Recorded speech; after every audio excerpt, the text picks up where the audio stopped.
Pada suatu pagi yang jernih, tatkala kabut masih menggantung laksana tirai tipis di kebun-kebun istana, Baginda Harun al-Rashid duduk di singgasananya yang bertatahkan zamrud. Para menteri berderet rapi bagaikan pagar, sementara dayang-dayang berjingkat halus membawa dupa harum. Namun hati Baginda tidak seharum itu. Ia kusut, sebab nama Abu Nawas kembali mengalun di telinganya. Si cerdik yang kerap membengkokkan hukuman dengan akal yang tak terduga. "Wahai wazir," sabda Baginda, suaranya bening namun berisi baja. "Orang ini terlampau pandai mengelak. Hari ini hendak kupasang jerat yang takkan mampu ia lepaskan." Wazir mengangguk, padahal dalam hatinya berdebar. Ia tahu betapa sulit menandingi lidah Abu Nawas yang lentur dan pikiran yang lincah. Tak lama, pelantang istana memanggil, "Abu Nawas, putra kampung yang berselendang akal, dipersilakan menghadap." Masuklah seorang lelaki kurus berwajah teduh, berjanggut tipis, mengenakan jubah lusuh namun bersih. Matanya bersinar cerdas, seolah menyimpan pelita kecil yang tak pernah padam. Ia menunduk hormat, mengangkat kedua tangan di depan dada. "Assalamualaikum warahmatullahi wabarakatuh. Baginda yang adil lagi mulia," ucapnya. "Waalaikumsalam," sahut Baginda, lalu condong sedikit ke depan. "Abu Nawas, namamu harum, namun harum yang kerap membuat kepalaku pening. Hari ini, aku hendak memberi engkau tugas yang menuntaskan semua senda gurau itu." Abu Nawas menangkupkan tangan. "Hamba bersedia mendengar, Paduka." Maka Baginda berdiri. Jubahnya yang lebar bergulung laksana ombak. Suaranya menggema di balairung. "Bawakan kepadaku seekor kuda yang dapat terbang. Jika engkau berhasil, akan kuberi hadiah emas setinggi menara. Jika gagal, engkau mafhum, pedang Algojo telah lama merindukan lehermu." Balairung berdesir. Para menteri berpandangan, sebagian menahan tawa, sebagian lagi menanti detik jatuhnya Abu Nawas ke jurang takdir. Di wajah mereka, berkecipak rasa puas yang belum lagi tumpah. Abu Nawas mengangkat kepala perlahan.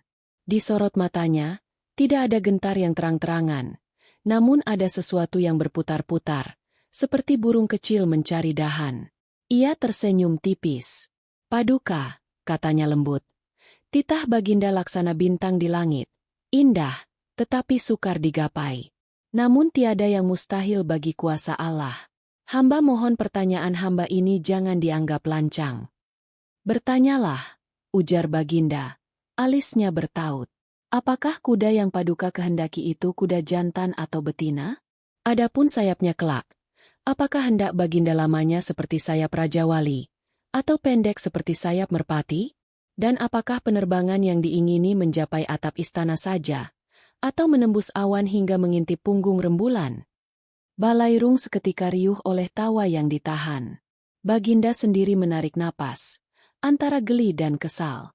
"Engkau pandai bersilat kata, Abu Nawas. Namun jangan sangka angin bicaramu dapat memabukkan aku. Jawab saja, sanggup atau tidak?" Abu Nawas meletakkan telapak di dada, menunduk. "Hamba, insya Allah, sanggup." Kata, sanggup, itu melayang di udara seperti daun kering yang berani menantang angin kencang. "Baik," seru Baginda. "Bila begitu, 3 purnama dari sekarang, tidak lebih, tidak kurang, kudengar derap kuda terbangmu di alun-alun istana. Jika tidak, bersiaplah engkau pada takdir yang pahit." Abu Nawas berpikir sekejap, lalu menautkan kedua tangan. "Ampunilah hamba, Baginda. Seekor kuda yang belum mengenal langit memerlukan gemblengan panjang. Jika Paduka berkenan, hamba mohon 3 tahun, bukan 3 purnama, untuk melatihnya. Sebab, tiada burung dapat terbang ke awan pada hari kedua ia menetas." Seketika para menteri meledak dalam cekikikan. 3 tahun. "Hahaha, itu bukan latihan, itu alasan," bisik mereka. Baginda menatap tajam, kemudian, entah bagaimana, sebuah senyum menyelinap di sudut bibirnya. Barangkali ia teringat akan banyak ulah Abu Nawas yang, meski menggelikan, selalu menampakkan kilau makna. 3 tahun katamu?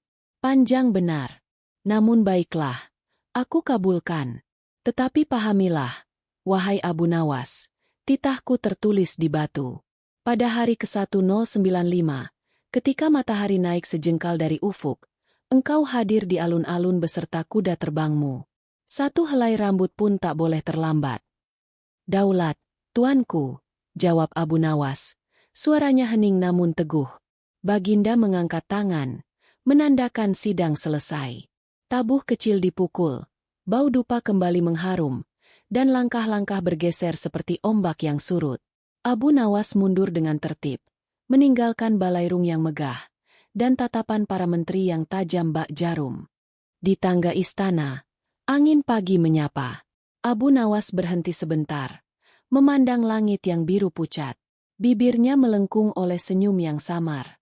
3 tahun, gumamnya. Dalam 3 tahun, bisa jadi rajanya berubah watak, kudanya berubah nasib, atau aku berubah kedudukan. Waktu, wahai sahabat setia, engkaulah sayap yang sebenarnya. Ia pun menyusuri pasar yang baru saja membuka mata. Penjual rempah menaburkan cengkih, pedagang kain menggelar sutra berkilau, tukang periuk menumpuk belanga. Abu Nawas menukar beberapa salam, beberapa gurau, namun benak di kepalanya sibuk menganyam siasat. Ia menyimak obrolan bocah-bocah tentang layang-layang yang memagut angin. Ia menyimak dongeng kakek-kakek tentang kuda-kuda jin yang meringkik di tepi langit. Dari suara-suara itulah, benih akal tumbuh seperti tunas kecil yang nekat mencari matahari. Menjelang zuhur, ia singgah di rumahnya yang sederhana, dindingnya dari batu bata, jendelanya rendah, halaman depannya ditumbuhi kemangi. Istrinya menyuguhkan air mawar dan sepinggan kurma. "Wahai suamiku," katanya, "kabar apakah dari istana hari ini? Kulihat matamu berkilau seperti bintang yang sedang menyusun rasi." Abu Nawas tertawa kecil. "Baginda memintaku menghadirkan kuda terbang." Istrinya terperanjat, namun kemudian ikut tersenyum, sebab telah lama ia tahu, suaminya tidak pernah pulang tanpa membawa cerita yang mustahil yang kelak menjadi mungkin, setidaknya di mata orang banyak. "Kalau begitu," ucap sang istri, "marilah kita beli kuda yang baik, rawat dengan sabar. Selebihnya, biarkan akalmu menumbuhkan sayap yang tak terlihat." "Benar katamu," sahut Abu Nawas. "Sebab sayap yang paling kuat bukan pada punggung kuda, melainkan pada akal manusia." Maka, sore itu juga, Abu Nawas mendatangi kandang seorang penjual kuda tua yang terkenal jujur. Ia memilih seekor kuda coklat, bukan yang tercepat, bukan yang terindah, tetapi yang matanya bening dan langkahnya mantap. Dibelinya dengan harga yang layak. Disapanya kuda itu seperti sahabat. "Wahai makhluk Allah yang gagah, kelak engkau akan kutitahkan menjejak angin. Jangan takut, kita akan belajar bersama."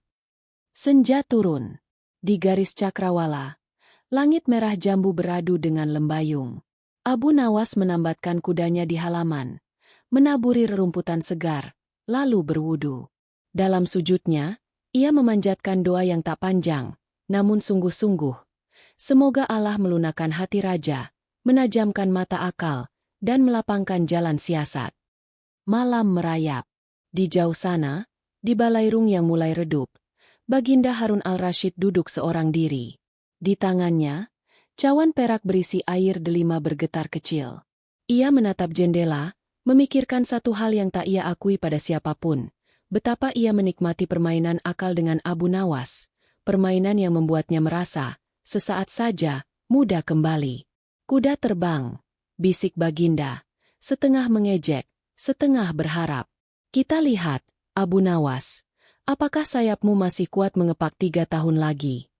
Angin malam membawa bisik itu ke taman istana, melintasi pepohonan sitrus, menyinggahi kolam yang memantulkan rembulan. Sementara di rumah kecilnya, Abu Nawas duduk di beranda, menatap bintang. Di atas kepalanya, angkasa begitu luas, seakan-akan menyediakan jalan bagi mereka yang berani menempuhnya, meski tanpa sayap. Demikianlah bermula kisah ini. Titah yang mustahil, akal yang tenang, dan waktu yang akan menjadi panggung segala tipu daya yang kelak membungkus kebenaran. Malam itu, dikala bintang bergemerlap bak mutiara bertabur di langit hitam, Abu Nawas duduk termenung di beranda rumahnya. Angin membawa suara jangkrik, seolah menjadi musik sunyi bagi pikirannya yang berkecamuk. Kuda coklat yang baru dibelinya meringkik pelan di halaman, seakan ikut resah merasakan beban sang tuannya. "Wahai tubuh yang ringkih," bisik Abu Nawas pada dirinya. "Bagaimana engkau mampu menanggung titah kuda terbang? Inilah tugas yang tak pernah ditulis dalam kitab, tak pernah diceritakan dalam hikayat." Ia bangkit, berjalan mondar-mandir, lalu masuk ke ruang dalam. Istrinya masih terjaga, menjahit selembar kain yang hampir usang. "Tidurlah, wahai istriku," kata Abu Nawas. "Biarlah aku yang berjaga malam ini. Ada tamu gelisah yang hendak kutemui, pikiranku sendiri." Sang istri hanya tersenyum samar. Ia tahu, setiap kali suaminya diselimuti kegelisahan, ia akan berbicara dengan dirinya sendiri seakan-akan sedang berunding dengan seorang sahabat gaib. Maka lewatlah malam itu dengan Abu Nawas duduk bersila di sudut ruangan, menatap lampu minyak yang berkelip. Sesekali ia menunduk, sesekali mengangkat kepala, seakan-akan percakapan itu benar-benar terjadi. "Bagaimana caranya, Abu Nawas?" suara batin bertanya. "Tak ada kuda yang bisa terbang. Tapi titah raja tak boleh ditolak. Kalau begitu, temukanlah jalan di mana mustahil bisa berubah menjadi kelakar, dan kelakar berubah jadi keselamatan." Ia menarik napas panjang. Dalam hatinya, ia tahu, yang ia perlukan bukanlah sayap pada kuda, melainkan sayap pada akal. Menjelang fajar, ketika azan pertama menggema dari surau kecil di ujung kampung, Abu Nawas keluar menuju pasar. Di sanalah biasanya ia menemukan ilham dari celoteh orang-orang kecil. Di persimpangan, ia melihat sekelompok anak kecil berlarian sambil tertawa. Mereka membawa layang-layang yang menjulang tinggi, melawan angin malam yang kencang. Satu anak berseru riang, "Lihat, kudaku terbang di langit." Ia menggambar layang-layang itu dengan bentuk kuda. Abu Nawas berhenti sejenak, tersenyum. Anak-anak, dengan imajinasi mereka, mampu mengikat kuda ke langit dengan benang belaka, gumamnya. Mengapa orang dewasa justru membelenggu akalnya dengan batu logika? Langkahnya lalu membawanya ke kedai kopi. Di sana, seorang kakek tua berkisah kepada pelanggan tentang kuda jin dari negeri jauh yang bisa menyeberangi samudra hanya dengan satu kali lompatan. Semua yang mendengar terkekeh, sebagian menganggapnya dongeng, sebagian lain merasa terhibur. Abu Nawas meminum kopinya perlahan. Kuda jin, kuda dongeng, kuda layang-layang. Semua itu hanyalah isyarat. Tapi benih akal memang sering tumbuh dari tanah yang tampak remeh. Menjelang matahari terbit, ia pulang ke rumah dengan langkah lebih ringan. Senyumnya muncul samar, seakan-akan ia telah menemukan arah meski jalannya belum sepenuhnya terbuka. Di hadapan kudanya, ia berkata lirih, "Wahai sahabat berderap, kita punya waktu 3 tahun. Dunia bisa berubah dalam sekejap. Entah rajanya yang pergi, entah aku yang dipanggil Tuhan, entah kau yang berpulang lebih dahulu. Maka tugas kita hanya satu, menjaga kesabaran. Sebab sabar itulah sayap pertama sebelum terbang." Kuda itu meringkik lembut, seakan mengerti. Dan malam itu pun berlalu, menyisakan satu keyakinan di dada Abu Nawas, bahwa terkadang, jalan keselamatan bukan ditemukan dengan buru-buru mencari jawaban, melainkan dengan menunggu, sambil membiarkan waktu menyingkap rahasia yang tersembunyi. Hari-hari berlalu, hingga tibalah pagi di mana Abu Nawas harus kembali menghadap Baginda. Langit cerah, mentari naik dengan sinar yang lembut, dan istana tampak semarak oleh burung-burung yang berkicau riang di taman. Namun di balairung megah, suasana berbeda. Baginda duduk di singgasananya dengan wajah tegas. Diapit para wazir yang tak sabar ingin melihat bagaimana Abu Nawas akan tergelincir kali ini. "Panggilkan Abu Nawas," titah Baginda. Maka masuklah Abu Nawas dengan langkah tenang. Jubah lusuhnya bergoyang seiring derap kaki, seakan ia berjalan di atas panggung yang sudah ia kenal baik. Ia menunduk hormat seraya berkata, "Assalamualaikum warahmatullahi wabarakatuh, Paduka yang Agung." "Waalaikumsalam," jawab Baginda. "Abu Nawas, apakah engkau datang membawa kabar tentang titahku?" Abu Nawas tersenyum kecil. "Paduka, Hamba memang datang untuk itu. Akan tetapi, kuda yang hamba pilih masih terlalu belia untuk segera belajar terbang. Ia perlu waktu untuk gemblengan panjang. Sejenak Balairung hening. Lalu salah satu wazir berseru sambil tertawa mengejek. Apa-apaan ini? Seekor kuda pun belum bisa berjalan tegak menurut Abu Nawas. Apalagi terbang. Hahaha. Beberapa hadirin ikut tertawa. Sementara Baginda hanya menatap tajam. Berapa lama waktu yang kau perlukan? Tanyanya. Abu Nawas mengangkat kepalanya. Suaranya tenang namun tegas. Hamba mohon kepada Baginda. Beri hamba 3 tahun penuh untuk melatih kuda itu. Insya Allah, pada hari ke-1095, tatkala matahari meninggi sejengkal di ufuk timur, hamba akan hadir di alun-alun bersama kuda terbang yang Paduka titahkan. Kata-kata itu meluncur jernih, seperti embun pagi yang jatuh ke dedaunan. Semua orang di Balairung seketika riuh dengan tawa. 3 tahun, pekik wazir lain. Itu hanya alasan Abu Nawas untuk menunda ajalnya. Setelah 3 tahun, toh kuda tetap kuda, takkan pernah bersayap. Namun Abu Nawas tetap berdiri tegak. Ia menatap Baginda dengan mata yang jernih. Seakan-akan ia benar-benar percaya pada kata-katanya. Baginda mengerutkan kening, lalu tersenyum tipis. 3 tahun, katamu? Baiklah, aku kabulkan. Tetapi ingat, janji itu tertulis di batu. Jika 3 tahun berlalu dan kudamu tak jua terbang, engkau akan kehilangan kepalamu. Daulat, tuanku, jawab Abu Nawas sambil menunduk. Balairung kembali bergema oleh cemoohan para wazir.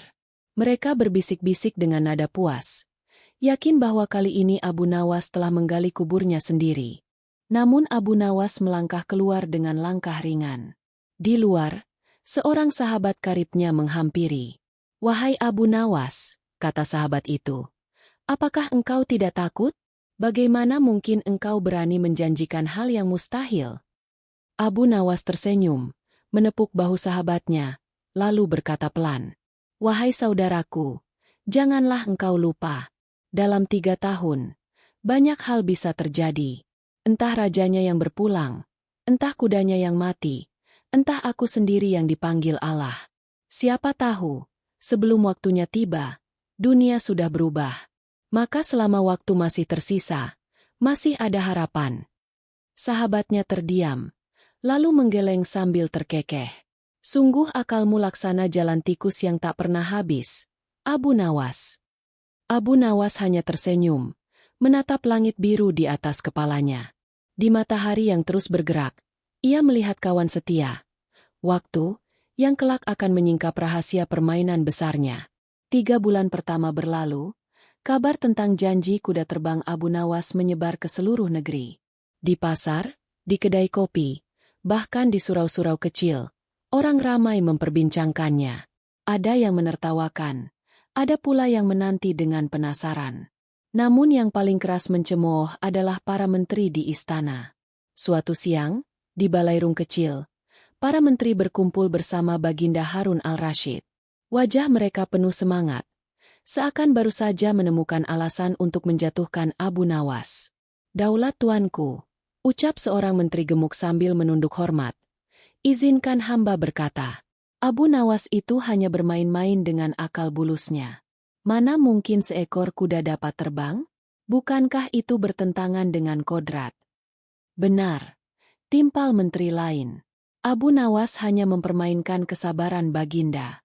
Ia menunda hukumannya 3 tahun, padahal kita semua tahu kesudahannya. Ia akan gagal. Baginda mendengarkan dengan wajah datar. Ia tidak segera menjawab, sebab dalam hatinya ada perasaan yang aneh, campuran antara kesal dan kagum. Ia tahu Abu Nawas pandai berkelit, namun di balik licikan itu, selalu terselip sesuatu yang membuatnya tersenyum. Sementara itu, di luar istana, rakyat jelata punya pandangan lain. Seorang pedagang berkata, aku yakin Abu Nawas punya akal. Bukankah ia selalu bisa meloloskan diri dari jerat yang paling tajam sekalipun? Seorang ibu menimpali, kalaupun kudanya tak terbang, paling tidak cerita ini menghibur kita semua. Hari berganti hari. Para menteri semakin tak sabar. Mereka terus mendesak Baginda agar menuntut Abu Nawas lebih cepat. "Tuanku," kata salah seorang wazir licik, "mengapa harus menunggu 3 tahun? Bukankah penundaan hanyalah alasan pengecut? Lebih baik hukum Abu Nawas sekarang juga, sebelum ia sempat melarikan diri." Baginda menoleh dengan tatapan tajam. "Apakah engkau lupa? Aku telah berjanji padanya 3 tahun. Seorang raja yang ingkar janji lebih rendah martabatnya daripada rakyat jelata. Biarlah waktu yang menguji. Bila kelak Abu Nawas gagal, maka hukumannya akan menjadi lebih berat, sebab ia bukan hanya melawan titahku, tetapi juga mengingkari sumpahnya sendiri." Para menteri terdiam, meski dalam hati mereka mendidih. Mereka begitu ingin melihat Abu Nawas jatuh. Sementara itu, Abu Nawas sendiri menjalani hari-harinya dengan tenang. Ia merawat kudanya setiap pagi, menyisir surainya, memberi makan dengan rumput terbaik, dan sesekali berbicara padanya seakan kepada sahabat lama. "Wahai kawan berderap," bisik Abu Nawas, "lihatlah betapa banyak orang menertawakan kita. Namun jangan engkau risau. Kadang tawa adalah tirai bagi hati yang tak mengerti rahasia waktu. Kita diam saja, sebab pada akhirnya, hanya Allah yang tahu ujung cerita." Orang-orang yang melihatnya semakin yakin bahwa Abu Nawas benar-benar serius melatih kudanya untuk terbang. Mereka sering menyaksikan ia memasang sayap-sayapan dari bulu angsa, atau membuat pelana tinggi seakan hendak melompat ke awan. Anak-anak berkumpul menonton, tertawa riang, bahkan ikut bersorak setiap kali kuda itu berlari kencang seolah hendak menggapai langit. Cemoohan para menteri kian menjadi-jadi, namun tanpa mereka sadari, nama Abu Nawas semakin harum di hati rakyat. Bukan karena mereka percaya kudanya akan terbang, melainkan karena mereka menikmati harapan yang ditanamkan Abu Nawas, bahwa bahkan dalam hal mustahil pun, selalu ada cerita untuk ditunggu. Baginda sendiri, dalam diamnya, mulai bertanya dalam hati, apakah mungkin Abu Nawas benar-benar punya siasat? Ataukah ia hanya menaruh nasibnya pada roda waktu? Dan dengan itu, 3 tahun yang tampak panjang mulai berjalan, hari demi hari, sambil menunggu saat penentuan. Hari-hari berjalan bagaikan untayan tasbih yang butirnya terus bergulir. Dari pagi ke malam, dari bulan ke tahun, Abu Nawas tetap menepati tekadnya, merawat seekor kuda biasa seakan ia benar-benar hendak menjadikannya terbang. Di halaman rumahnya, setiap pagi, Abu Nawas tampak sibuk. Ia memasang sayap-sayapan dari anyaman bambu, dihias bulu angsa yang dikumpulkan anak-anak kampung. Sesekali ia menaiki kudanya, lalu berlari kencang di lapangan. Anak-anak bersorak, "Lihat, lihat, kudanya Abu Nawas hampir saja terbang." Mereka tertawa riang, bertepuk tangan, meski jelas-jelas kuda itu hanya berlari seperti biasa. Orang dewasa yang menonton pun ikut terhibur. Seorang petani berkata, "Ah, setidaknya Abu Nawas memberi kita tontonan yang lebih baik daripada keributan pasar." Seorang ibu menambahkan, "Walau kuda itu takkan pernah terbang, tapi melihatnya seakan-akan mungkin saja, membuat hati kita ringan." Demikianlah, pelan-pelan, nama Abu Nawas bukan sekadar kisah di istana, melainkan cerita yang hidup di tengah rakyat. Sementara itu, para menteri di istana terus menyusun cemoohan. Hampir setiap pekan mereka menghadap Baginda.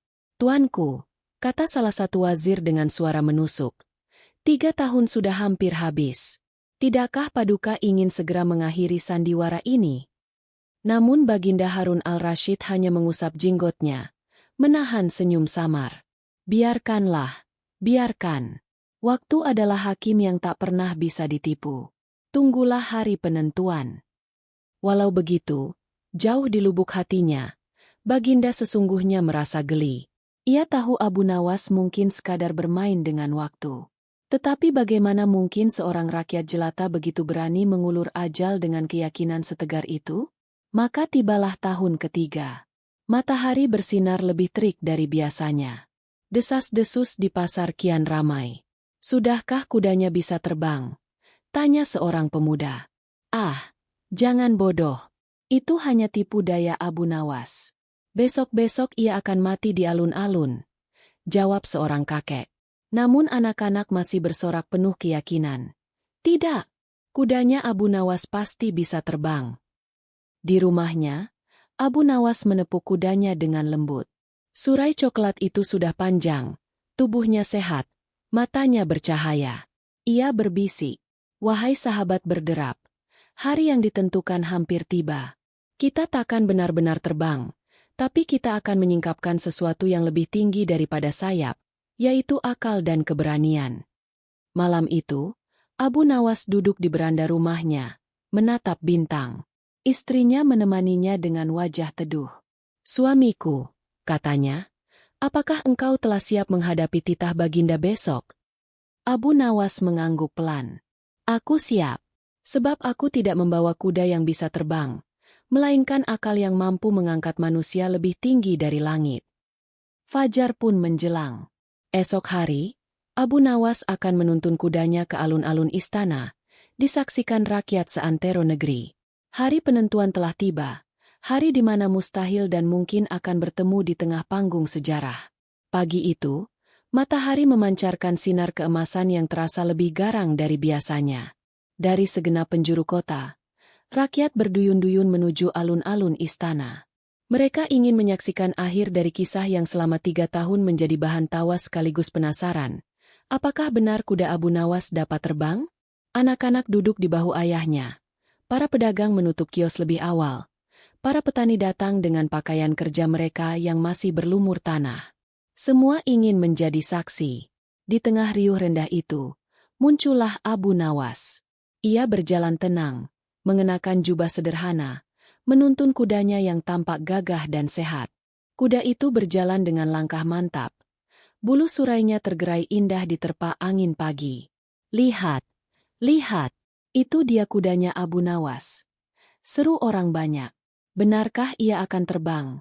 tanya seorang bocah dengan mata berbinar. "Ah, omong kosong.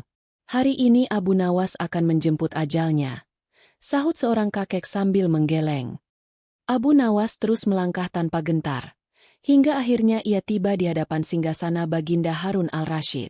Sang Khalifah duduk dengan wajah agung, sementara para wazir berbaris di kanan kirinya dengan tatapan penuh kemenangan. "Abu Nawas," suara Baginda menggema di seluruh alun-alun. 3 tahun lalu engkau meminta penangguhan hidup, dengan janji bahwa engkau sanggup menjadikan seekor kuda bisa terbang. Maka pada hari ini, penuhilah janjimu, atau bersiaplah menerima hukuman mati." Suasana hening. Semua mata tertuju pada Abu Nawas. Dengan tenang, Abu Nawas menunduk hormat. "Ampun, Baginda. Izinkan hamba mempersembahkan apa yang hamba persiapkan." Ia lalu menepuk kudanya. Kuda itu meringkik, berlari kecil mengelilingi alun-alun, membuat debu berterbangan.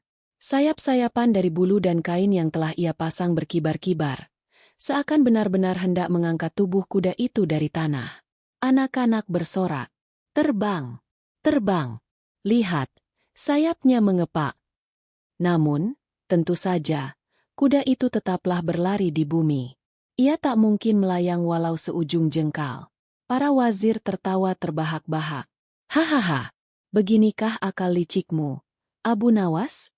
Tidak lebih dari sandiwara murahan. Tuanku, hukumlah ia segera. Janjinya dusta belaka." Tetapi Abu Nawas tetap tegap berdiri. Ia mengangkat tangannya, meminta izin bicara sekali lagi. "Wahai Baginda yang bijaksana," ucapnya lantang, hingga terdengar oleh segenap rakyat. "Benar, kuda ini tidak terbang. Namun, izinkanlah hamba bertanya, apakah 3 tahun silam, saat hamba meminta waktu, ada seorang pun yang berani memastikan bahwa hamba pasti gagal?" Semua terdiam. Abu Nawas melanjutkan, "Selama 3 tahun ini, rakyat hidup dengan tawa dan harapan, meski sederhana. Anak-anak percaya bahwa sesuatu yang mustahil mungkin saja terjadi. Rakyat menanti. Para wazir pun gelisah. Bahkan Baginda sendiri, maaf 1000 maaf, tak bisa memastikan apakah kuda ini suatu hari akan benar-benar terbang. Bukankah itu berarti hamba telah berhasil? Hamba telah membuat mustahil menjadi sesuatu yang patut ditunggu." Baginda Harun al-Rashid tersenyum samar. Matanya berkilat penuh arti. Ia menoleh ke para wazir, yang kini pucat pasi karena kata-kata Abu Nawas menghantam logika mereka sendiri. Abu Nawas, kata Baginda dengan suara mantap, engkau memang tak membuat kuda ini terbang ke langit. Tetapi engkau telah mengajarkan sesuatu yang lebih tinggi, bahwa harapan dan akal mampu menunda maut, mampu mengalahkan kepastian. Maka hamba bebaskan engkau dari hukuman. Rakyat pun bersorak riuh, menggema ke seluruh kota. Hidup Abu Nawas, hidup Baginda yang adil. Namun, kisah ini belum benar-benar berakhir. Sebab setelah pembebasan itu, sebuah kejadian mengejutkan terjadi di malam harinya. Malam itu, kota Baghdad diliputi kegembiraan. Rakyat masih membicarakan bagaimana Abu Nawas berhasil menyelamatkan diri dengan akalnya yang tiada banding. Di sudut-sudut pasar, di rumah-rumah sederhana, bahkan di kedai teh, orang-orang berkata, Abu Nawas telah mengalahkan kematian dengan akal. Benar, ia membuat seluruh kota percaya bahwa mustahil pun bisa dinanti. Namun di dalam kamar tidurnya yang sederhana, Abu Nawas duduk seorang diri, menatap kudanya yang setia. Ia mengusap surai binatang itu dengan lembut. Wahai sahabat, bisiknya, engkau tidak pernah benar-benar harus terbang. Tetapi engkau telah membawaku terbang, jauh dari maut yang menanti 3 tahun lalu. Kuda itu meringkik pelan, seolah mengerti. Tiba-tiba, terdengar ketukan pelan di pintu. Seorang utusan istana datang, membawa gulungan bertanda cap emas. Abu Nawas membukanya dengan hati-hati. Di dalamnya tertulis pesan dari Baginda Harun al-Rashid. Wahai Abu Nawas, engkau telah mengajarku bahwa kekuasaan sekalipun tidak dapat menundukkan akal sehat. Engkau bebas, dan aku anggap sebagai penasehat yang sejati. Namun satu hal ingin ku tahu. Saat pertama kali engkau berkata kuda dapat terbang, apakah engkau benar-benar percaya itu mungkin? Harun al-Rashid. Abu Nawas tersenyum tipis. Ia mengambil pena, lalu menulis balasan. Ampun, Baginda. Hamba tidak pernah yakin kuda ini akan terbang. Tetapi hamba tahu, dalam 3 tahun banyak hal dapat berubah. Kuda bisa mati, khalifah bisa wafat, para wazir bisa jatuh sakit, atau bahkan hamba sendiri bisa pergi lebih dahulu. Maka yang mustahil bisa jadi tertunda, yang pasti bisa jadi lenyap.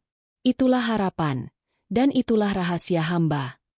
Ia menutup surat itu, menyerahkannya pada utusan. Keesokan paginya, Baginda membaca balasan tersebut. Lama ia terdiam, sebelum akhirnya tertawa keras, hingga seisi istana mendengar. Abu Nawas benar, ujar Baginda. Ia bukan hanya penyelamat dirinya sendiri, tetapi juga guru bagi kita semua. Sejak hari itu, nama Abu Nawas makin harum, bukan hanya sebagai penghibur dengan kelakar, melainkan sebagai filsuf yang menjadikan akal sebagai sayap, dan harapan sebagai angin yang mengangkatnya. Dan begitulah, meski kudanya tak pernah benar-benar terbang, kisah Abu Nawas melayang jauh melampaui batas waktu, menjadi pelajaran bahwa terkadang, untuk hidup lebih lama, yang kita butuhkan hanyalah akal, harapan, dan sedikit keberanian untuk menunda maut.